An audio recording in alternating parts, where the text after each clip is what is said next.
Hello viewers, welcome to our channel build with Rana ji. मैं अनिल राणा आप लोगों को इस वीडियो में स्वागत करता हूं। हम ईपीसी थर्ड के यूनिट 1 को कवर कर रहे हैं। इसके पढ़ाई में हम लोगों ने पहले ही 2 वीडियोस अपलोड कर दी है। आज हम इसका पार्ट 3 अपलोड करने जा रहे हैं। इस वीडियो में हम लोग शैक्षिक तकनीक की प्रकृति और उसके और शैक्षिक तकनीकों की विशेषताओं के बारे में और उसका लिमिटेशन जो है उसको हम कवर करेंगे। ठीक है, उनके क्या क्षेत्र हैं उसको भी इस वीडियो में हम देखेंगे। तो आशा करता हूँ कि हमारी ये वीडियो आप लोगों को अच्छी लग रही होगी, और अगर आप इस वीडियो से कुछ सीखते हैं तो ज़रूर हमारे इस वीडियो को लाइक कीजिएगा और हमारे चैनल से जुड़े रहने के लिए इस चैनल को सब्सक्राइब करें। और अधिक से अधिक मैं कोशिश करूँगा कि आप लोगों के लिए बेहतर कंटेंट लेके आ सकूँ जो आपके ईपीसी थर्ड में आपको अच्छे मार्क्स लाने में मदद करेगी। और अगर आप इस वीडियो से को पूरा देखते हो, अंत तक इस में बने रहते हो, तो आप निश्चित ही बेहतर एक राइटिंग स्किल्स जान जाओगे कि किस प्रकार से हम लोग को आईसीटी में, ईपीसी में, ये चाहे बीएड का कोर्स हो या फिर डीएलएड का F12 जो कोर्स होता है, सूचना एवं संचार तकनीक, दोनों में शैक्षिक तकनीकों की जो लिखने की शैली, आंसर लिखने की शैली वो लगभग मिलती जुलती है। तो आपको प्रॉपर एक आइडिया हो जाएगा कि किस प्रकार से हम लोगों को जो क्वेश्चंस पूछे जा सकते हैं और हमको उसका क्या जवाब लिखना चाहिए, तो वो आपको पूरा आइडिया हो जाएगा। ठीक है, तो ये दोनों के लिए हेल्पफुल होगा। तो आइए हम लोग आज इस वीडियो में अपने टॉपिक्स पर आते हैं, जिसमें हमारा पहला टॉपिक जो है वो है शैक्षिक तकनीक की प्रकृति, और उसको बारे में हम देखेंगे। तो ये क्या है कि शैक्षिक तकनीक की प्रकृति, नेचर ऑफ एजुकेशन टेक्नोलॉजी क्या क्या है। अगर डायरेक्ट हमसे क्वेश्चन पूछता है तो वो भी हम इसमें बता सकते हैं, या फिर इसको हमसे डिस्क्रिप्टिव में भी पूछ सकता है, ऑब्जेक्टिव क्वेश्चंस में भी पूछ सकता है कि दूर दराज के इलाकों में अगर हमें शिक्षा देनी है तो कौन सी तकनीक का इस्तेमाल करेंगे, तो शैक्षिक तकनीक है। इस तरह से भी हम क्वेश्चंस को कवर करेंगे। ठीक है, तो ऑब्जेक्टिव क्वेश्चंस भी इसमें बनेंगे, जो कि हमारे सीटेट या फिर यूजीसी नेट के जब एग्ज़ाम होंगे तो उसमें आईसीटी भी आपको हेल्पफुल होगा। तो अगर आप ये पढ़ोगे, इसको समझोगे, तो आपको बेहतर आसानी हो जाएगा। क्योंकि मोस्टली आप आईसीटी जो पढ़ रहे हो वो इसलिए बताया जा रहा है कि आपको शिक्षा में आईसीटी जो है सो किस प्रकार शिक्षा को और बेहतर बना सकता है। इस टॉपिक को हम लोग कवर कर रहे हैं। ठीक है, तो हमारे पास यहाँ पे जो है तकनीकी प्रकृति में पहला पॉइंट है, वो है शैक्षिक तकनीक शिक्षा को दूर दराज के इलाकों में फैलाने में सहायता देती है। तो बिल्कुल सही बात है कि जो दूर दराज के बच्चे हैं, जहाँ पर पूर्णतः विद्यालयों की, महाविद्यालयों की व्यवस्था नहीं की जा सकती है, या फिर बहुत सारे ऐसे तकनीकी ज्ञान है जिसको हम लोग सब जगह पर नहीं पहुंचा सकते हैं, तो वो शैक्षिक तकनीकों के माध्यम से दूर दराज इलाकों तक वो शिक्षा को पहुंचाया जा सकता है। ठीक है, जैसे कि आज उदाहरण मिले कि हम अमेरिका में बैठे हुए किसी बेहतर प्रोफेसर का जो पढ़ाने का उनका विषय है वो हम लोग भारत में बैठे बैठे पढ़ सकते हैं। तो ये काफ़ी दूर है, तो दूर दराज के इलाकों के भी लिए हम पढ़ाई अपना आसानी से प्राप्त कर पा रहे हैं। तो वो किसके थ्रू पढ़ पा रहे हैं, क्योंकि शैक्षिक तकनीक जो है आईसीटी के माध्यम से हम लोग सूचना का संचार हो पा रहा है। तो वो अपने वीडियो को प्रसारित करेंगे और हम उसको देख के उनसे सीख सकते हैं। ठीक, नेक्स्ट हमारे पास पॉइंट है वो है यह शैक्षिक उद्देश्यों की पूर्ति हेतु अधिगम की परिस्थिति में आवश्यकता अनुसार परिवर्तन लाने में सहायक। कि जैसे जैसे हमारे सीखने की जो परिस्थितियां हैं उनमें जो जो आवश्यक परिवर्तन होंगे, उस परिवर्तन को शैक्षिक तकनीकों के माध्यम से लाया जा रहा, और ये बहुत सहायक होता है। ठीक है, कि जो भी आवश्यक हमें सुधार करनी है वो इनके माध्यम से हम कर लेंगे। नेक्स्ट हमारे पास पॉइंट जो आता है, शैक्षिक तकनीकी स्वयं से सीखने को बढ़ावा देती है। मगर मान के चलिए अगर हमारे पास कोई शिक्षक वास्तविक रूप में मौजूद नहीं भी है, तो भी हम ऑनलाइन कोर्स के माध्यम से अब सीख सकते हैं। तो शैक्षिक तकनीक खुद से सीखने पर ज़्यादा बल देता है, ज़्यादा बढ़ावा देता है कि आप किसी शिक्षक जो है कि वास्तविक शिक्षक जो आपको किसी वन इन वन टीचर से जो आप पढ़ते थे विद्यालय स्कूल में, तो उससे ज़्यादा ये क्या बताता है कि आपको खुद से सीखना है, खुद से काम करना है। इसके लिए आप ऑनलाइन आप सर्च कर सकते हो, रिसर्च कर सकते हो, एनालाइज कर सकते हो और अपने मूल्यांकन भी खुद से कर सकते हो। तो खुद से सीखने की प्रक्रिया को वो बढ़ा रहा है। ठीक। नेक्स्ट हमारे पास जो चौथा पॉइंट है वो है शैक्षिक तकनीक अधिगम की प्रक्रिया को अधिक सरल और सशक्त बनाता है। बिल्कुल ठीक है कि अधिगम जो हमारी सीखने की प्रक्रिया है उसको शैक्षिक तकनीक क्या करता है, बहुत सरल कर देता है और हम बहुत अच्छे और सशक्त तरीके से अपनी शिक्षा को सीख सकते हैं या शिक्षा को ग्रहण कर सकते हैं। पांचवा पॉइंट है हमारे पास शैक्षिक तकनीकी के विकास के फलस्वरूप शिक्षण में नवीन शिक्षण विधियां तथा नवीन शिक्षण तकनीकों का विकास हुआ है। कि जैसे जैसे शैक्षिक तकनीक हमारे पास बढ़ती गई हैं तो उसी तरह से ही शिक्षण का जो विधि है उसमें भी नया नया विकास हुआ है और नए नए तरीकों के साथ में हम लोग सीखने की जो प्रक्रिया है उसको सीख रहे हैं। सीखने की विधियां भी आई, जैसे जैसे तकनीक बढ़ा वैसे वैसे हम लोग अलग अलग तौर से तरीके से सीख भी रहे हैं। जैसे पहले हम लोग केवल चॉक एंड बोर्ड पे काम करते थे, उस तरह से पढ़ते थे, लेकिन अब क्या है कि स्मार्ट बोर्ड्स आ गए हैं तो उनके थ्रू भी पढ़ रहे हैं। तो शिक्षण की विधियां भी बदल रही हैं शिक्षण तकनीक के साथ साथ। उसके बाद हमारे पास छठा पॉइंट जो है वो है शैक्षिक तकनीक शिक्षा पर विज्ञान तथा तकनीकी के प्रभाव को प्रदर्शित करती है। कि जैसे जैसे विज्ञान और तकनीक विकसित होगा उसी तरह से शैक्षणिक जो हमारा व्यवस्था होगा उसमें भी वो तकनीक का असर दिखेगा, वो भी प्रदर्शित होगा। कि जितना तकनीक हमारा बढ़ेगा उतना ही हमारा शिक्षा व्यवस्था भी और बढ़ता जाएगा और आईसीटी में जितना आविष्कार होगा उतना ही हमारा ये शिक्षा का जो पद्धति है, विधि है, वो भी बदल जाएगा और उसमें भी अच्छा विकास होगा। सातवां पॉइंट हमारे पास जो है वह है शैक्षिक तकनीक निरंतर विकसित होती रहती है। इसमें शिक्षक छात्र तथा तकनीकी प्रक्रियाएं हैं जो एक साथ मिलकर काम करते हैं। हाँ, तो जो जितना भी तकनीक है, जैसा कि हम लोग पहले के दौर में पढ़ते थे और अब के दौर में पढ़ते हैं तो बहुत सारी चीज़ें बदल गई हैं, बहुत सारी चीज़ें बेहतर हो गई हैं। तो इसमें जो शिक्षक है वो भी सीखते हैं, छात्र भी हैं वो भी सीखते हैं, तो दोनों के साथ मिलकर तकनीक का प्रक्रिया को सीखेंगे। ठीक है, और एक साथ मिलकर ये काम करते हैं। अगर शिक्षक नहीं सीखेगा तो वो बच्चों को पढ़ा नहीं पाएगा और बच्चे अगर उस तकनीक को नहीं अडॉप्ट करेंगे तो वो पढ़ नहीं पाएंगे। तो जैसे जैसे विकसित होगा उनको सीखना है और पढ़ना भी है। आठवां पॉइंट हमारे पास है शैक्षिक तकनीक का उद्देश्य सीखने सिखाने की प्रक्रिया को विकसित करता है। कि जो जैसा कि हम लोग ऊपर के पॉइंट्स में देख रहे हैं कि जो हमारा सीखने और सिखाने की जो प्रक्रिया है उन दोनों को शैक्षणिक तकनीक विकसित करता है। ठीक है। नौवां पॉइंट है हमारे पास कि यह मनोविज्ञान इंजीनियरिंग आदि विज्ञानों के नियम से सहायता लेती है। बिल्कुल सही है कि जैसे जैसे हम नए नए हमारे पास एक्सपेरिमेंट होंगे, इंजीनियरिंग होगी, नए आविष्कार होंगे, नए विज्ञान के जो नियम आएंगे उन सभी चीज़ों का सहायता लेके आईसीटी जो है वो क्लास हम लोग कराएंगे और उसको बच्चों को सिखाएंगे। ठीक है। नेक्स्ट हम लोग देखते हैं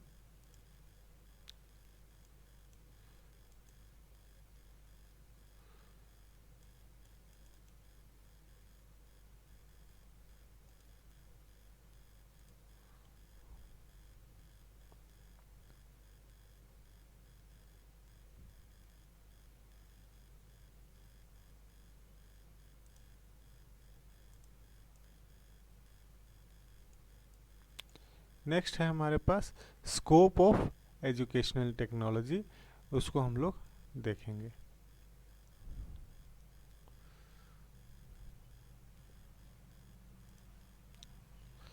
तो नेक्स्ट टॉपिक आ गया हमारे पास शैक्षिक तकनीक का क्षेत्र। तो क्या है शैक्षिक तकनीक का क्षेत्र? इसकी अवधारणा के अनुरूप है यदि हम शैक्षिक तकनीक को श्रव्य दृश्य साधनों के रूप में लेते हैं तो इसका क्षेत्र शिक्षा में केवल श्रव्य दृश्य साधनों तक ही सीमित रहता है। यदि शैक्षिक तकनीक का तात्पर्य हम अभिक्रमित अध्ययन लेते हैं तो इसके क्षेत्र में अभिक्रमित अधिगम जो है वो अध्ययन सामग्री ही आती है। यदि शैक्षिक तकनीक का अर्थ हम व्यवस्था उपागम के रूप में लेते हैं तो इसका क्षेत्र काफ़ी बढ़ जाता है।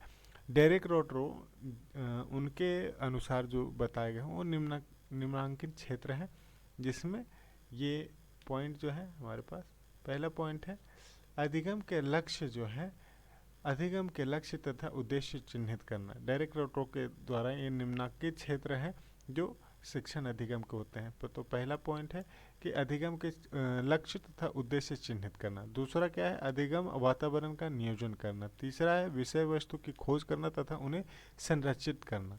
चौथा पॉइंट है हमारे पास उपयुक्त शिक्षण व्यूह रचनाओं, टीचिंग एंड अधिगम का चयन करना। पांचवा पॉइंट है हमारे पास अधिगम व्यवस्था की प्रभावशीलता का मूल्यांकन करना। और छठा, भविष्य में प्रभावशीलता बढ़ाने के लिए मूल्यांकन के आधार पर वांछित सूझबूझ प्राप्त करना। तो ये सब जो क्षेत्र हैं वो डायरेक्ट रूटों के द्वारा बताए गए थे कि शिक्षण जो शिक्षित तकनीक है उनके ये क्षेत्र हैं। नेक्स्ट हम लोग आते हैं कि हमारे पास कौन कौन से शैक्षिक तकनीक को प्रभावित करने वाले कारक हैं। तो किसी भी शैक्षिक तकनीक को प्रभावित करने वाले जो कारक होते हैं वो 4-5 कारक होते हैं। ठीक है, उन कारकों में एक तो राजनीतिक कारक हो सकते हैं, सामाजिक कारक हो सकते हैं। तो उन सभी कारकों को आज हम देखेंगे। ठीक,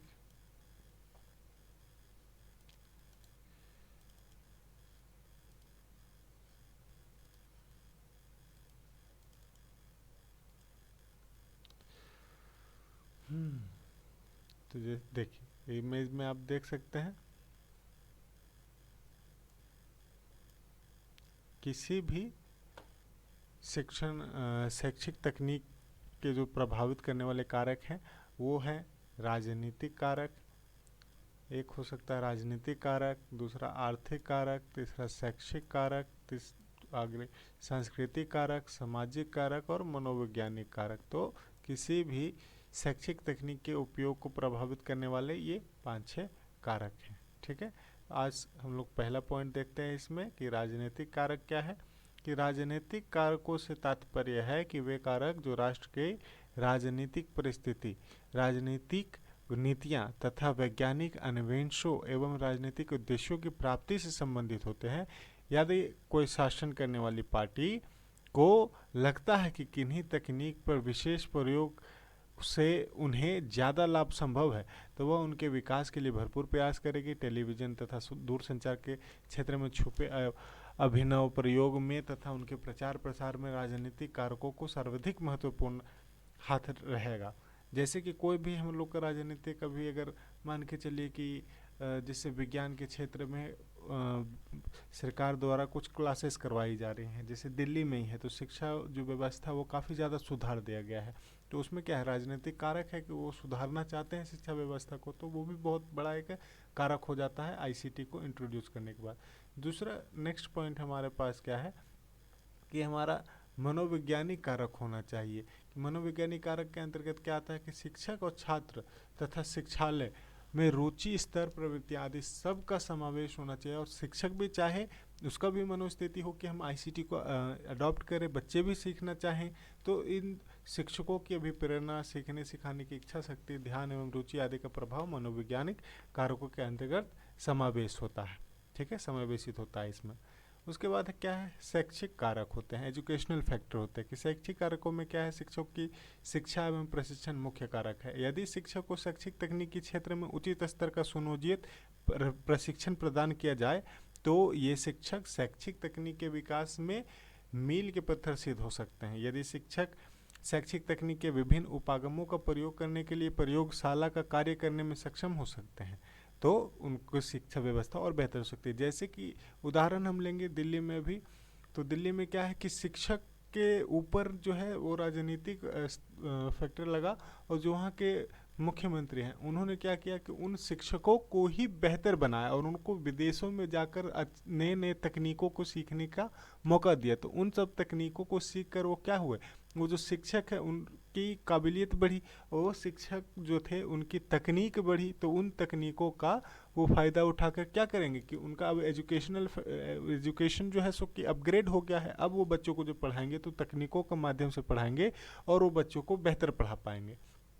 नेक्स्ट हमारे पास जो पॉइंट है वो है आर्थिक फैक्टर्स, मतलब आर्थिक कारक, इकोनॉमिक फैक्टर। तो शैक्षिक तकनीक के विकास में आर्थिक कारक भी बहुत महत्वपूर्ण अदा करता है। अगर मान के चलिए किसी के पास फंड ही नहीं रहेगा, ठीक है, और वो पढ़ाना चाह रहा है, तो क्या पढ़ा पाएगा? नहीं पढ़ा पाएगा। आईसीटी पढ़ाने के लिए काफ़ी ज़्यादा एक आपको जो यंत्र हैं उनको इंस्टॉल करना पड़ेगा, लाइट की व्यवस्था करनी है, इलेक्ट्रिसिटी होना चाहिए, एक जगह होनी चाहिए, प्रॉपर आपको एक ट्रेनर होना चाहिए। तो इन सब चीज़ों का को इंस्टॉल करने में, लगाने में आर्थिक पूंजी लगेगी। तो उन सब पूंजियों का होना भी आवश्यक है। और अगर एक पूरा धन नहीं होता है तो ये जो शिक्षक और प्रशिक्षण का जो कार्य है वो संभव नहीं है।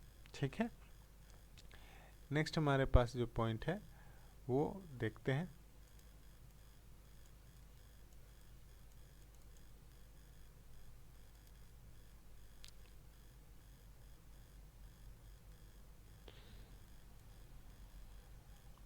अगला पॉइंट है हमारे पास सामाजिक एवं सांस्कृतिक कारक। अब जैसे देखिए, अब किसी समाज में अगर किसी भी तकनीक को सीखने का अगर सामाजिक लोगों द्वारा प्रोत्साहन मिल रही है या फिर उसकी संस्कृति में उसको ज़्यादा प्रोत्साहित किया जा रहा है, तो कोई भी जो तकनीक है उसको आसानी से सीखा जा सकता है। जैसे कि अगर मान के चलिए किसी समय में आप देख रहे होंगे कि इंजीनियरिंग का बहुत ज़्यादा मतलब ये क्रेज़ था। तो उस समय क्या था कि समाज जो है वो एक इंजीनियर्स को सभ्य रूप से देखता है, अभी डॉक्टर्स को देख रहा है। तो फिर अलग अलग जगहों पे अगर समाज जो है जिस तकनीक को ज़्यादा अडॉप्ट करेगा तो वो भी फैक्टर पड़ता है कि इस तकनीक को ज़्यादा सीखने में रुचि बढ़ेगी। अब कंप्यूटर्स के मामले में क्या है कि कंप्यूटर्स में अभी समाज में क्या है कि सभी चाहते हैं कि जो कंप्यूटर सीख गया है या जो कंप्यूटर चलाना जानता है वो बहुत ज़्यादा मतलब बुद्धिमान होगा, या फिर उस पर जो सामाजिक जो लोगों की दृष्टि होगी वो बहुत ही अच्छी होगी। उसको मतलब क्या कहते हैं कि बेहतर तरीके से देखेगा कि नहीं, ये बुद्धिमान प्रवृत्ति का व्यक्ति है और इसको बहुत सारी चीज़ों का ज्ञान है। तो वो एक सामाजिक फैक्टर है और उसको क्या है कि एक अच्छा लगेगा ये जानकर कि मैं इतना चीज़ जानता हूँ, तो वो ज़्यादा सीखने में लोग को बल मिलेगा और उसको देख के अगले वाले जो विद्यार्थी हैं वो भी इन सब चीज़ों को सीखेंगे। नेक्स्ट हमारे पास जो पॉइंट है, ठीक है, वो है शैक्षिक तकनीक की सीमाएं। ठीक है, तो अब देखिए इतनी सारी चीज़ें हमने देख ली, तो क्या इसमें कोई सीमाएं हैं या नहीं है, तो वो हम देखेंगे क्या क्या सीमाएं हैं। तो पहला जो है शैक्षिक तकनीक शिक्षा के क्षेत्र में जो सीमाएं हैं उसको हम लोग देख रहे हैं। तो शैक्षिक तकनीकी शिक्षा के क्षेत्र में वर्तमान समय में बहुत उपयोगी एवं लोकप्रिय तो सिद्ध हुआ है, लेकिन बहुत सारा इसमें कमियां भी हैं और इसका लिमिटेशंस भी है। तो उसको हम लोग देखते हैं। तो पहला क्या है कि यह ज्ञानात्मक क्षेत्र के विकास में अपना महत्वपूर्ण योगदान प्रदान कर रही है, लेकिन भावनात्मक एवं क्रियात्मक क्षेत्र में योगदान सीमित ही है। ठीक है, कि ज्ञान तो बहुत है लेकिन भावनात्मक ज्ञान नहीं है, क्रियात्मक ज्ञान इसमें कम है। ठीक है, नेक्स्ट पॉइंट क्या है कि इसके प्रारंभिक प्रयोग में अतिरिक्त धन की आवश्यकता होती है, क्योंकि इसमें विभिन्न प्रकार के उपकरण एवं सामग्री खरीदनी पड़ती है। बिल्कुल सही बात है कि अब देखिए कंप्यूटर सीखना तो बहुत आसान है और इसमें बहुत सारे आपको स्कोप्स मिल जाते हैं कि अगर घर बैठे बहुत सारी चीज़ें सीख सकते हैं, लेकिन जिसको शुरू करना है तो उसको एक कंप्यूटर लेना पड़ेगा, एक डेस्कटॉप लेना पड़ेगा, तो वो काफ़ी कॉस्टली होता है, तो वो सभी के लिए संभव नहीं है। तो नेक्स्ट पॉइंट है कि इसके प्रयोग के लिए विशेष प्रकार के शिक्षण की आवश्यकता है। और हाँ देखिए, कोई भी कंप्यूटर जो है सो क्या आसानी से नहीं चलाया जा सकता, तो इसको चलाने के लिए थोड़ी सी प्रशिक्षण की आवश्यकता है। तो वो आपको प्रशिक्षण पहले लेना पड़ेगा। अगर आप प्रशिक्षित नहीं हो तो हो सकता है कि वो मशीन आपसे ऑपरेट ना हो, या फिर उसको आप चलाने में सहज ना हो, और आप अगर सहज नहीं होंगे तो हो सकता है कि आप उस तकनीक से दूर भागने लगेंगे। ठीक है, नेक्स्ट पॉइंट है इसके माध्यम से सभी प्रकार के समस्याओं का समाधान करना संभव नहीं होता। बिल्कुल सही है। अब ऐसा तो नहीं है कि कंप्यूटर जिसको आता है वो सभी कुछ सॉल्व कर देगा। ठीक है, भगवान थोड़े हो गया। तो उसमें भी बहुत सारी सीमाएं हैं, उनमें भी लिमिटेशन है कि वो इतना ही काम कर पाएगा, और उसमें और भी नए विकास के भी संभावनाएं हैं। तो जब तक अभी नहीं आती है तब तक वो इतना ही काम कर पाएगा। ठीक है, नेक्स्ट पॉइंट हम लोग देखते हैं शैक्षणिक तकनीक की उपयोगिता क्या है। ठीक है,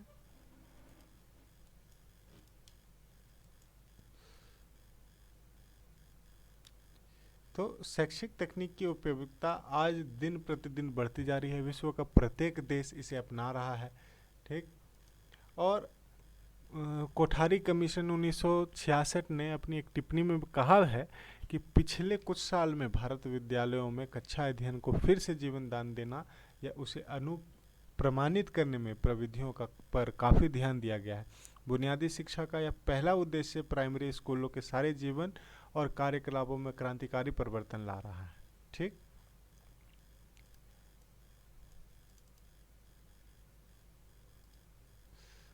तो ये सब जो है वो हमारे पास पॉइंट्स हैं, इनको हमने देख लिया है। अब हम देख रहे हैं कि शैक्षिक तकनीक आज के तकनीकी युग में